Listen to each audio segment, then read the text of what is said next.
नमस्कार, मेरा नाम है शिवम कुमार लोटस पे और मैं आज आपको सुनाने जा रहा हूँ दुनिया की सबसे लंबी कहानी।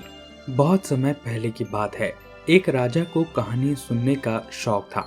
उसे इतनी सारी कहानियाँ याद थी कि वह कहानी सुनाने वाले को बीच में रोक देता और खुद उस कहानी को पूरा करने लग जाता। दुनिया में कोई ऐसी कहानी नहीं थी जिसका उसको पता नहीं था। फिर भी उसका मन करता कि कोई कहानीकार उसे इतनी लंबी कहानी सुनाए कि वह सुनता ही चला जाए, जो दिनों महीनों सालों तक चलती ही रहे, खत्म ही ना हो। राजा ने एक दिन अपने मंत्री को बुलाया तथा आदेश दिया, पूरे राज्य में यह घोषणा करवा दीजिए कि जो मुझे दुनिया की सबसे लंबी कहानी सुनाएगा तथा हंसाएगा भी, उसे बेशुमार दौलत दी जाएगी। घोषणा सुनकर बहुत से लोग आए। इन सब ने रोचक से रोचक लंबी लंबी कहानियां राजा को सुनाई तथा राजा को हंसाने की कोशिश की, मगर राजा ने या तो सभी कहानियां पढ़ रखी थी या सुनी हुई थी। उसने कहा, इनमें से कोई भी कहानी नई नहीं है, फिर यह इतनी जल्दी खत्म हो जाती है और इसमें ऐसा कुछ है भी नहीं जिसमें हंसी आए।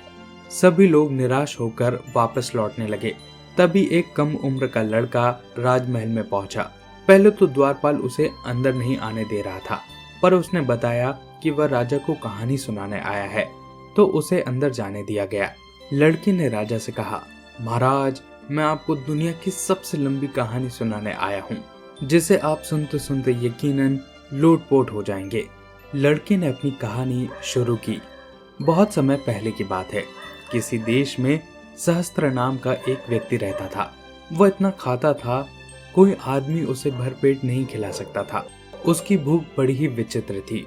उसकी भूख के बारे में वहां के राजा को जब पता चला तो उसने अपने दरबारियों को बुलाकर कहा कि वह सहस्त्रदेव को तृप्त करना चाहता है।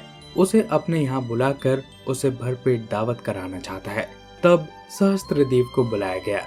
तब तक राजा ने अपने सभी नौकरों को यह आदेश दे दिया कि सैकड़ों हाथियों, ऊंटों, घोड़ों सहस्त्रदेव की दावत के लिए खाना, पकवान, हलवा, फल आदि लाए जाएं। जब सारा सामान आ चुका तो कतारबद्ध हाथी, ऊंटों तथा घोड़ों पर लाद कर महल के बाहर खड़ा कर दिया गया। वह अनोखा दृश्य देखने के लिए पूरा नगर उमड़ आया। ढोलक, बाजे तथा नगाड़े बजाए गए। लोगों ने गीत गाए। जब सहस्त्रदेव खाने की मेज के पास पहुंचा तो लोगों ने जोर जोर से तालियां बजाई। सहस्त्रदेव ने राजा को झुककर प्रणाम किया, फिर ललचाई दृष्टि से मुस्कुराते हुए पकवानों पर टूट पड़ा। वह खाने लगा, एक के बाद एक तश्तरी, एक के बाद एक थाली, एक के बाद एक। राजा ने बीच में टोककर जिज्ञासावश पूछा, फिर क्या हुआ?